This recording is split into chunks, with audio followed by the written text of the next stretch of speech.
Bienvenidos una vez más a Basket 365. Soy Denis y en el vídeo de hoy vamos a seguir con mis planes para agencia libre cada uno de los equipos de la NBA y llega ya el 22º plan, que será el de los Golden State Warriors, un equipo que cayó en segunda ronda de estos playoffs, un equipo histórico con al final uno de los mejores jugadores de la historia en el ocaso de su carrera en Stephen Curry. Y un equipo que la verdad es que estaba muy solicitado. Los comentarios Warriors y Spurs siento que son los dos equipos por los que más me han preguntado recientemente. Aquí llegan los Warriors. Y nada, por supuesto, si estáis aquí me imagino que es porque os interesa la NBA, así que os animo a que os suscribáis, dadle a like al vídeo, que se agradece un montón, y comentadme abajo lo que opináis sobre este vídeo. Y por supuesto, hacedme preguntas, que al final de cada vídeo siempre respondo una pregunta planteada en un vídeo anterior. Y una cosa más que quiero decir es que quiero aprovechar para daros las gracias a los que os habéis pasado por el canal secundario, ese canal de Basket 365 directos, hace un par de días, o un día, no, hace 2 días ya. Subí un vídeo hablando sobre lo ridícula que me parecía la idea de que los Knicks puedan hacer una oferta competitiva por Giannis Antetokounmpo, que luego pueden pasar cosas, claro que sí, pero sí que tengo ganas de empezar a utilizar ese canal un poco como un canal, aparte de donde vuelco los directos, para de vez en cuando grabar cosas con cero preparación, sentarme delante de la cámara y soltar lo que me salga de dentro, ¿no? Sin miniaturas, sin nada, con el mínimo trabajo posible, porque si no, no tendría tiempo. Pero si os queréis suscribir a ese canal, si queréis ver ese tipo de vídeos, a lo mejor esta tarde grabo algunos si me da tiempo, tenéis en la descripción del vídeo el canal, pero bueno, es Basket 365 directos. Y ahora sí, vamos a empezar a hablar de los Warriors, vamos a empezar hablando de la situación financiera de este equipo. Los Golden State Warriors aparentan tener margen salarial pese a estar pagándole un máximo a Jimmy Butler y Stephen Curry, pero esto no es del todo cierto. Hay... ¡Qué inconsistencias, por favor! Tengo una coma un punto puesto aquí y una coma puesta aquí, pero bueno. En fin.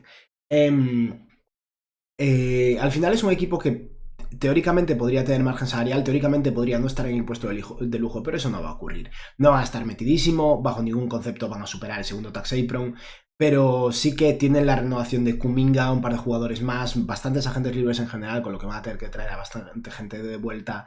Y los Warriors, eso, van a ser un equipo sobre el puesto de lujo, un equipo haciendo lo posible por competir en el ocaso final de Stephen Curry, y más ahora que tienen a Jimmy Butler. Al mismo tiempo, yo no creo que este equipo vaya a ser súper agresivo intercambiando picks, porque tampoco hay muchos salarios intercambiables que puedan ofrecer un retorno a la altura, ¿no? Pero bueno, vamos a hablar un poco de cómo veo este equipo. Como decía antes, están a unos 25,4 millones de dólares del primer tax apron y unos 37,3 del segundo tax apron. El segundo tax apron yo creo que no lo van a superar bajo ningún concepto. El primero estoy seguro de que les gustaría no superarlo, pero eso dependerá de Kuminga, básicamente. Luego le dedicaremos 3 minutillos a hablar del tema de Kuminga. Hipotéticamente podrían tener la mid-level de 14,1 millones de dólares y extensión anual, pero esto solo si no vuelve Kuminga y tienen ese margen hasta el primer tax apron. Si no, podrían tener la mid-level de 5,7 millones para equipos sobre el impuesto de lujo, siempre y cuando se queden por debajo del segundo apron, que va a pasar. Y luego tiene un par de excepciones de intercambio, una de 8,8 millones y otra de 2,2 millones, y tiene la mínima del veterano. En el draft, este año solo tienen un pick de segunda ronda, que es la elección 41. Selección de primera ronda la tienen los Heat por el intercambio de Jimmy Butler. Por suerte para los Warriors, aparte de eso, en lo que respecta al draft, menos su pick de 2030, que lo controlan los Wizards, pero está protegido del top 20, o sea que es una chorrada. Tiene mucha flexibilidad, simplemente yo no veo aquí nada que... O no he visto este verano ninguna posibilidad lógica o coherente para este equipo, así que no voy a plantear nada agresivo con los picks, ¿no? Aparte de que en 2 años Curry tal vez esté retirado. Y luego en lo que respecta a sus agentes libres están Gary Payton segundo, Kevon Looney, Jonathan Kuminga, que es agente libre restringido, igual que Pat Spencer, Kevin Knox, Braxton Key y luego Taran Armstrong, en un jugador en contrato dual que estaba jugando en la liga australiana. A mí me gustaba en la liga universitaria hace 2-3 años. Es un pasador espectacular, pero no es muy bueno en otros aspectos. Pero sí que es un tío con inteligencia que me parece interesante. Y en lo que respecta a las fortalezas y debilidades de este equipo, la fortaleza número 1 de los Warriors es Stephen Curry. Tener a el mejor o segundo mejor base de la historia, aunque tenga 37 años, es una fortaleza, eso es indudable, ¿no?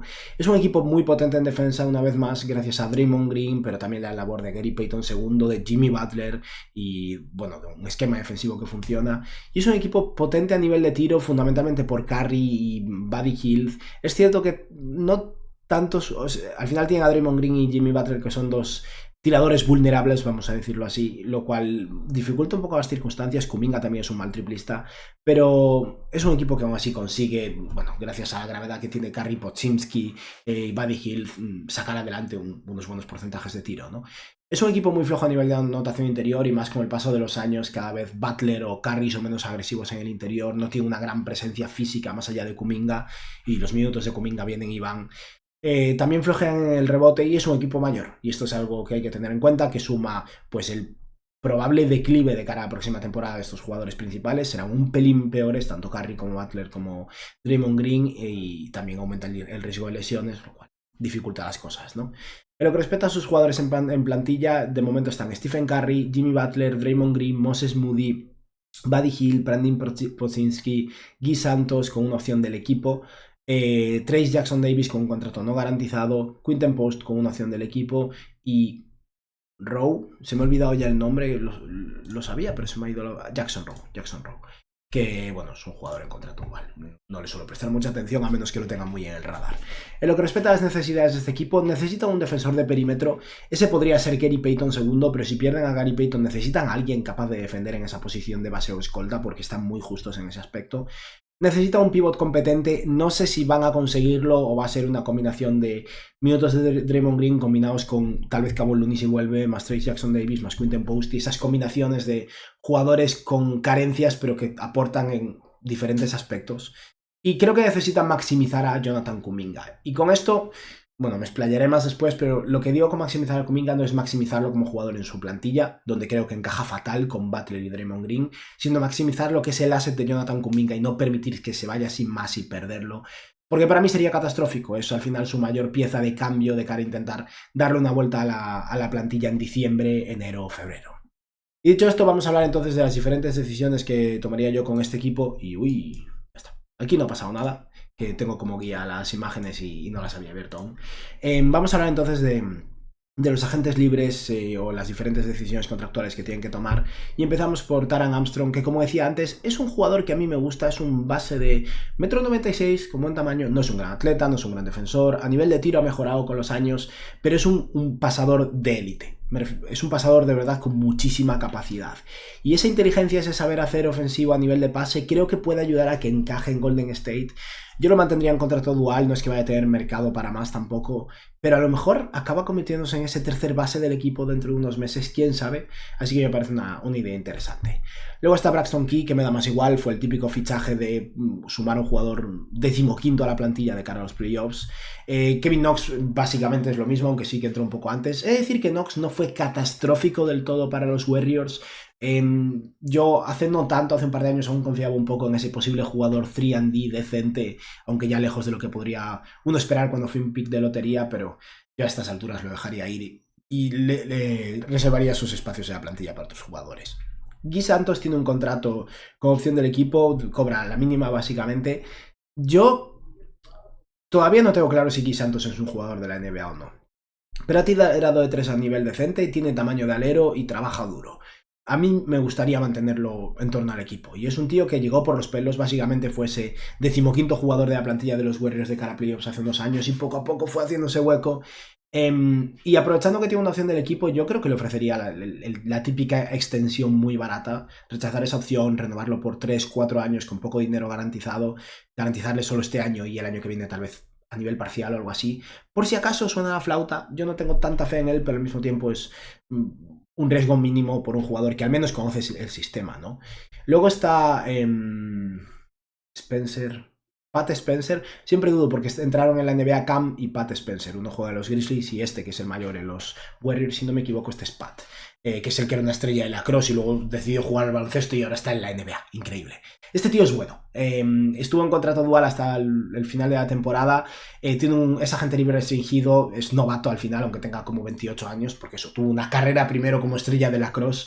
Pero yo le ofrecería el típico contrato de 4 años por la mínima, por si sale bien. Es un tío con capacidad de pase, buen tamaño, trabaja a nivel defensivo, tiene buena muñeca, es uno de esos jugadores inteligentes, un conector. No es un jugador de alto calibre, tampoco nos emocionemos, pero creo que es un jugador útil y a mí me gustaría mantenerlo en el equipo como híbrido de base escolta, básicamente. Luego está Quinten Post.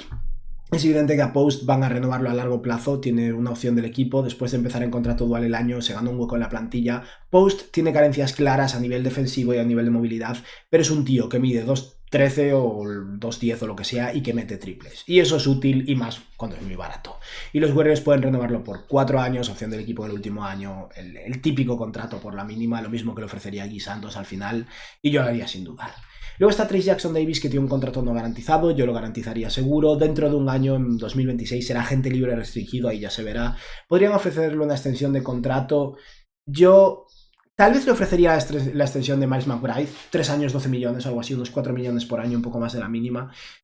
Siendo consciente de que cabe la posibilidad de que salga un poco mal, Trayce Jackson-Davis fue mejor en su primer año que el segundo, pero no deja de ser un pívot atlético, con algo de capacidad de pase y un perfil un poco diferente a lo que tienen ahora mismo, que me parece un jugador NBA y si accede a, por afianzarse un poco más a nivel económico, firmar eso, 3 años, 12 millones de extensión, lo tienen este año por 2 millones como algo y luego le suben el salario a 4 millones, yo lo veo bien. Sea como sea, este año se queda seguro porque es un contrato no garantizado que mantienen.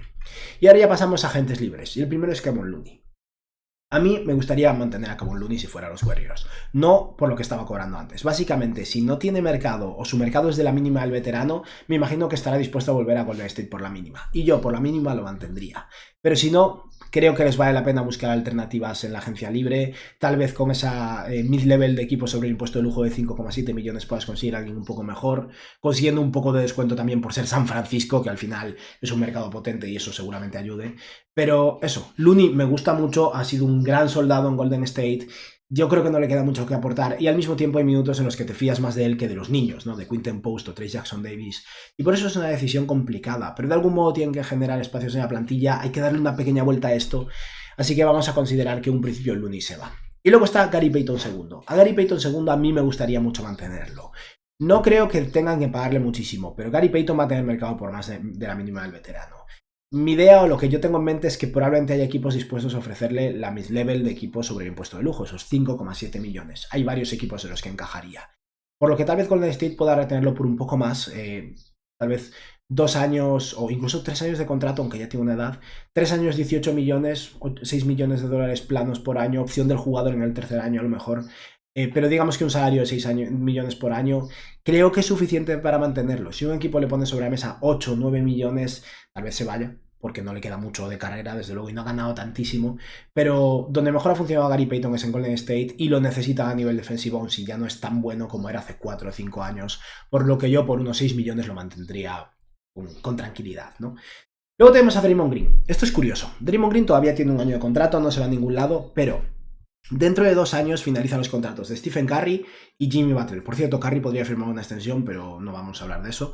Pero Curry y Butler finalizan su contrato dentro de 2 años. En ese momento Curry tendrá creo que 39 años y puede que se retire. Y al final eso es un poco la línea temporal con la que están operando ahora mismo los Warriors, con competir hasta el final de la carrera de Curry y luego ya veremos cómo avanzamos. Por eso yo también sería reticente a mover picks de 2029, 2031 y demás. El pick de 2026 o 27, si hay una opción interesante, yo lo movería. Y Draymond Green está casi en las mismas circunstancias, pero tiene una opción del jugador de unos 26 millones de dólares, creo, para dentro de un año.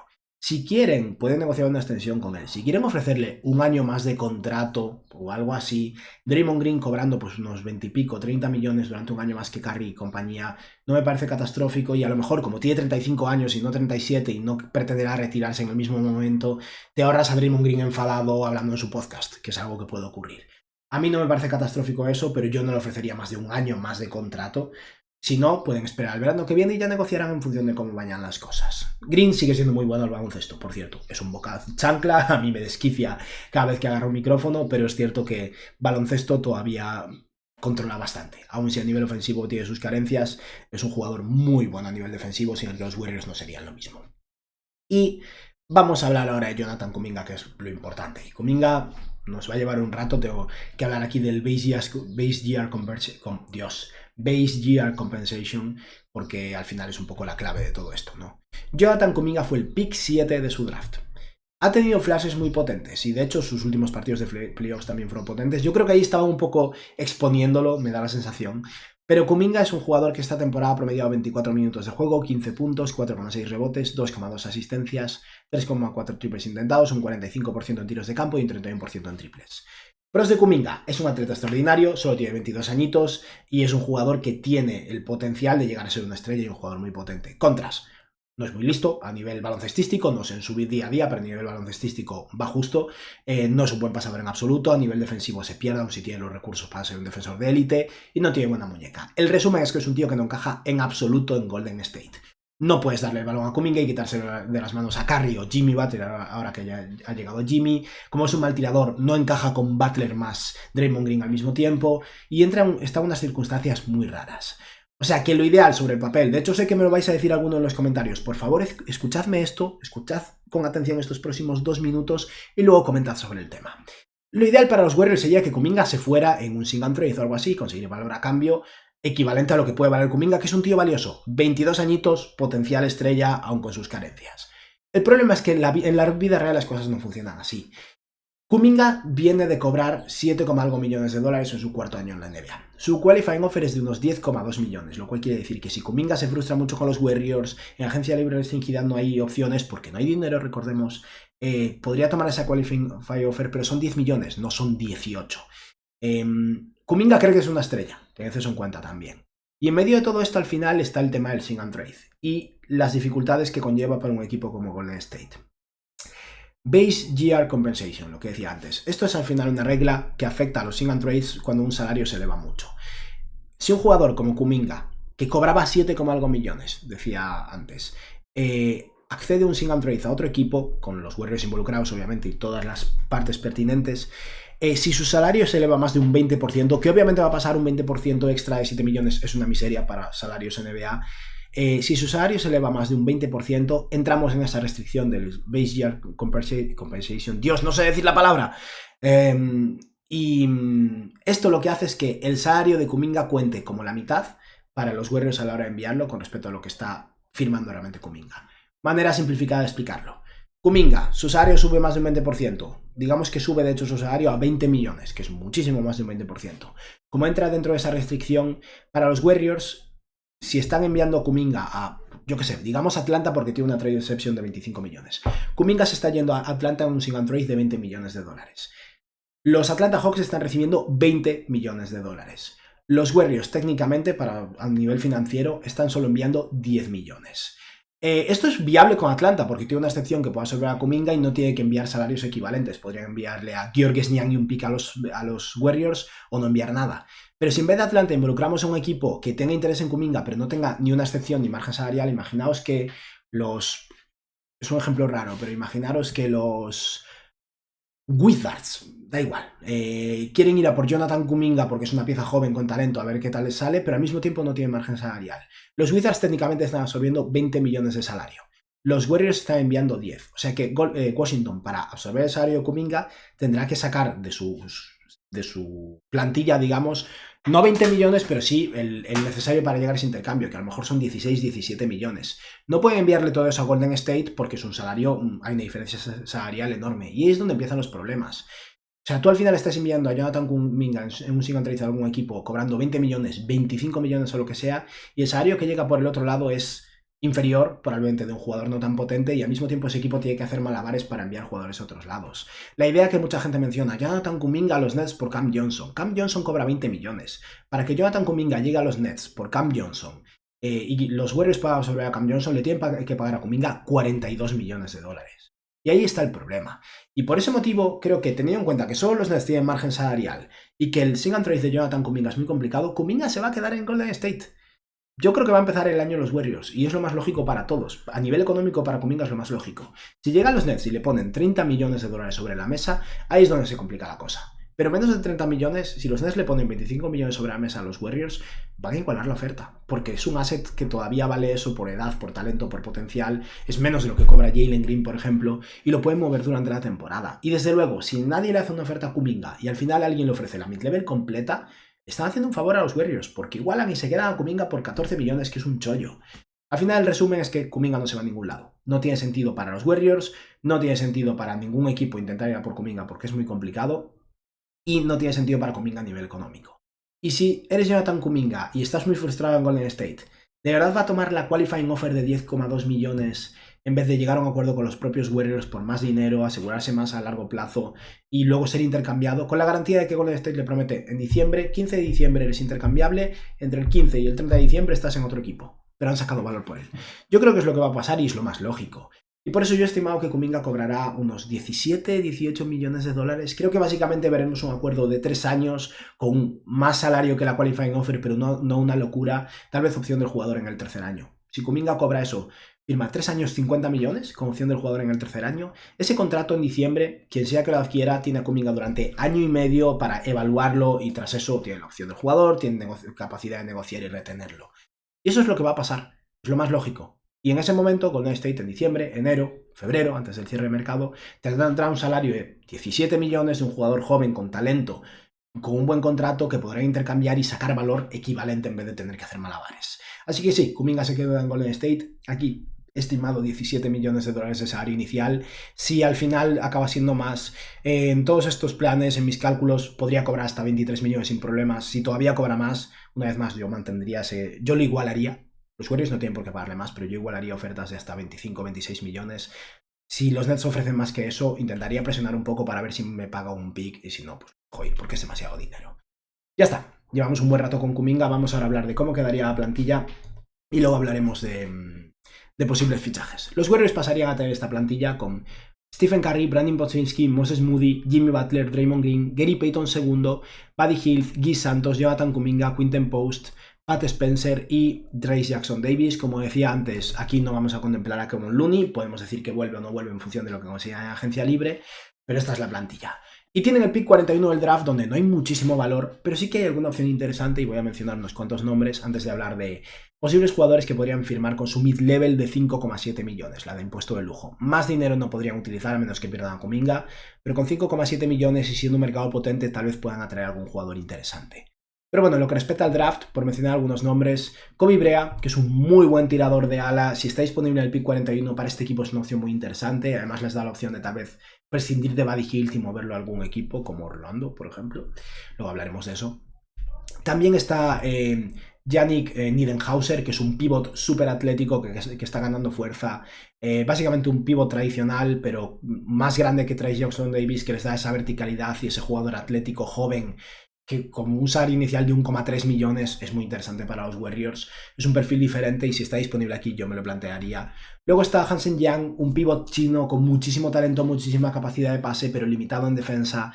Yo no creo que Yang sea un jugador de impacto el día 1 y creo que al final es un jugador que encajaría en los Warriors hace 4 años. Ahora por línea temporal no me encaja tanto porque Curry estará ya fuera de la NBA probablemente cuando Yang espabile.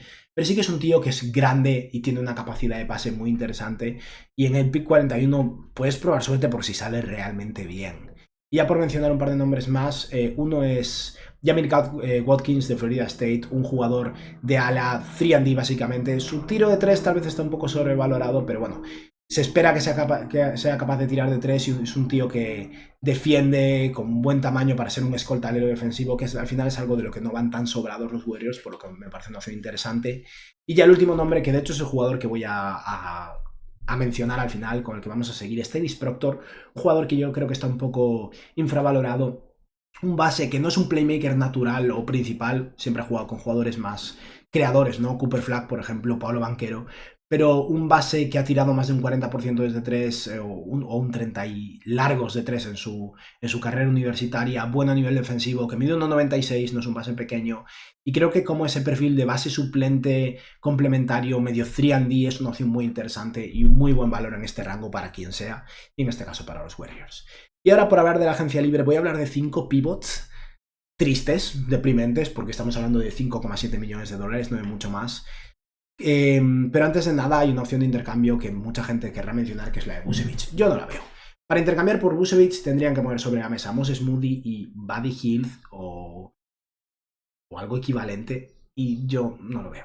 Para empezar, mi problema con esto es Vucevic encaja muy bien en el sistema de los Warriors por su capacidad de pase, capacidad de tiro, tamaño. Si los Warriors quieren ganar algo con Vucevic no lo van a hacer. No puedes tener un pivot de 35 años malo en defensa en playoffs y esperar que esto funcione. Prefiero a Quinten Post, que cobra literalmente 10 veces menos y es un muchísimo peor jugador, pero que también me aporta espaciado y falta de defensa en la posición de pivot, sin sacrificar profundidad con jugadores como Moses Moody, que es un jugador de ala 3&D que no van sobrados. Yo no lo veo, lo siento. Y sé que hay gente que lo pedirá, por eso quería hablar de esto. Yo no quiero un pivot que no defiende de 35 años, que cobra 20 millones para mi equipo, con aspiraciones de pelear en playoffs, aunque no sé si aspiraciones reales de ganar. Vucevic para mí no cambia la situación. Mejoras en temporada regular, pero eso es todo. Pivots de agencia libre. Clint Capela tal vez sea el sueño, y Clint Capela está bastante acabado, pero por 5,7 millones me parece hasta difícil conseguirlo. Creo que habrá equipos que le ofrezcan más, pero si por lo que sea se quiere ir a jugar a los Warriors, yo no le haría ascos. Al final es un pivot grande con mucha capacidad de rebote que le vendría muy bien a los Warriors y que al final jugaría minutos alternos con Draymond Green cerrando partidos, con Quinton Post abriendo el campo, pero bueno, que habría momentos en los que sería interesante. Luego un jugador que me encaja más en Golden State, pero que al final tiene muchos problemas de salud y tampoco ha estado súper bien últimamente, es Larry Nance Jr. No es un pivot grande, es cierto, pero sí que es ese híbrido de 4-5 con algo de... Con inteligencia, básicamente, con IQ baloncestístico, digamos. Puede pasar el balón, tira un poquillo, es móvil en defensa, pero el cuerpo le está fallando. Y creo que si Larry Nance está dispuesto a irse por la mid-level de 5,7 millones, es una opción muy interesante. Desde luego, si quiere irse por la mínima, yo lo haría encantado. Al final hay vínculos ahí con lo que es California como mínimo por parte de Larry Nance. Bueno, Larry Nance Jr., perdón, su padre era un All-Star en el pasado. Pero es eso, me parece una opción válida, aunque un poco pequeña, eso sí.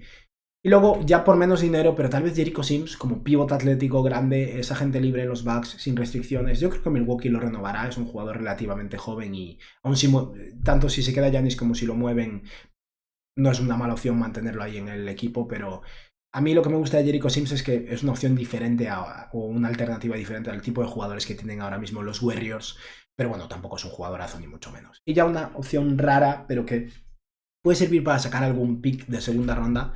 A lo mejor se pueden comer el contrato de Andre Drummond. Drummond cobra 5 millones y no ha funcionado en Filadelfia. Y creo que los 76ers se van a querer librar de él.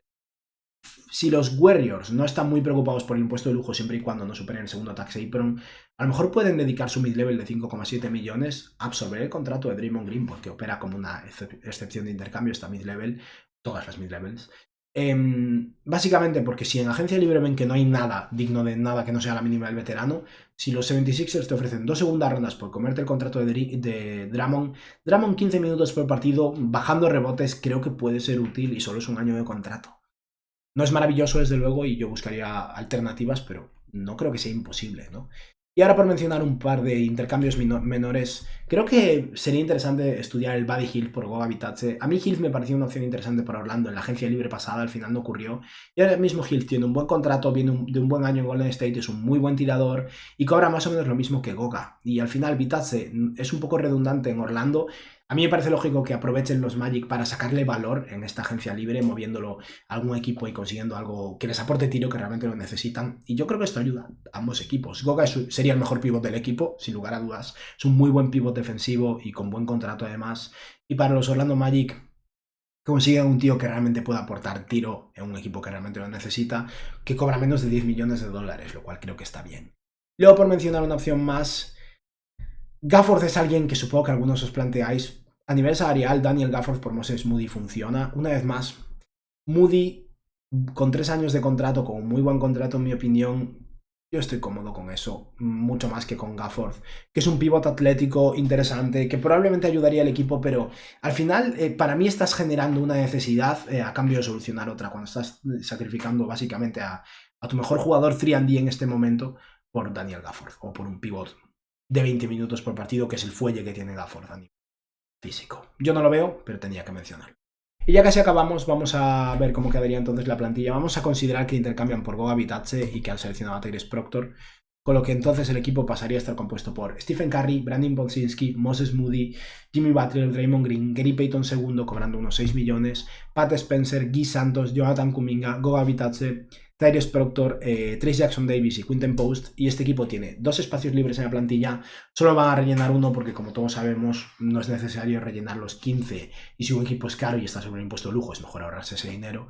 Pero sí que voy a mencionar algunos nombres porque al final, en algunos nombres más, en este vídeo, como he planteado un intercambio de Buddy Hield, técnicamente un tienen disponible a mid-level de 5,7 millones. Y sí que pueden buscar tiro tal vez en esa posición de escolta. Tal vez Gary Trent Jr. sea una opción interesante. Taurean Prince me parece peor que Gary Trent, pero es otro jugador que aporta al menos tiro en el ala. Luke Kennard, un muy buen tirador. Ninguno de estos jugadores es perfecto. Si lo fueran, obviamente tendrían más mercado, pero Trent es aceptable en defensa como mucho. Taurean Prince está mal. Kennard no defiende nada, pero es el mejor tirador. Pero estos 3 jugadores creo que pueden ser opciones interesantes que pueden estar en ese rango salarial perfectamente. Y con esto hemos acabado. Este es mi plan para los Golden State Warriors. Creo que al final es un plan en 2 partes, porque la segunda parte es mover a este señor, a Jonathan Kuminga, a partir del 15 de diciembre, pero Bueno, espero que en este vídeo me ha costado mucho decir la palabra, me ha costado muchísimo decir Base Year Compensation, no sé por qué me ha costado tanto durante esa parte de Kuminga, pero espero que os haya quedado claro y hayáis entendido un poco el por qué veo complicadísimo e ilógico, de hecho, para los Warriors no ver a Jonathan Kuminga en verano y desde luego dejarlo ahí en agencia libre restringida no me parece una opción a menos que los Nets sobrepaguen a un nivel extremo. Y nada, esto ha sido todo por hoy. Vamos ahora a aprovechar para responder una preguntilla, pero primero, como siempre, le damos las gracias a todos esos miembros del canal. Muchas gracias a todos por vuestra ayuda, chicos. De verdad, se agradece muchísimo el apoyo. Una vez más, os recuerdo que en el canal secundario, en Basket 365 Directos, subo ahora, voy a empezar a subir clips de vez en cuando, o vídeos así cortos comentando lo que me apetezca. Y por responder una pregunta, esta es muy de los Celtics, pero Ferrom7938 me dice: ¿qué hay de Jan Madar? Si no vamos a hacer nada el año que viene, ¿por qué no dejar que juegue? ¿Qué se perdería? Jan Madar, para los que no lo sepáis, es un jugador que fue seleccionado por los Celtics en una segunda ronda del draft hace ya 4 años o algo así. Es un draft and stash, básicamente, un jugador el pick 47 de draft de 2020. Es un base pequeño, de 1,88 m, que está jugando muy bien creo que juega en Israel. Pero al final yo creo que los Celtics ya han experimentado con él, ya han probado, lo han traído varias veces a Summer League. No es imposible que lo vuelvan a traer hasta Summer League por experimentar, pero yo creo que Jan Madar no tiene el físico y el tamaño para la NBA, básicamente, y es lo que me preocupa. Pero sí que es un defensor interesante con capacidad de tiro. No es imposible que sea una especie de Patrick Beverley de hacendado. Es una buena idea, no lo había pensado, probar suerte con él en Summer League, ver cómo lo hace en pretemporada tal vez, y si se quiere venir por la mínima, pero creo que Madar ya no cobrará poco en Europa y es un tío con buena proyección allí, por lo que, para lo que le pueden ofrecer los Celtics y el rol mínimo que tendría, yo no le daría el salto si fuera él, sinceramente. Y nada, ya está, esto ha sido todo por hoy, espero que os haya gustado el vídeo y que tengáis un buen día. Adiós.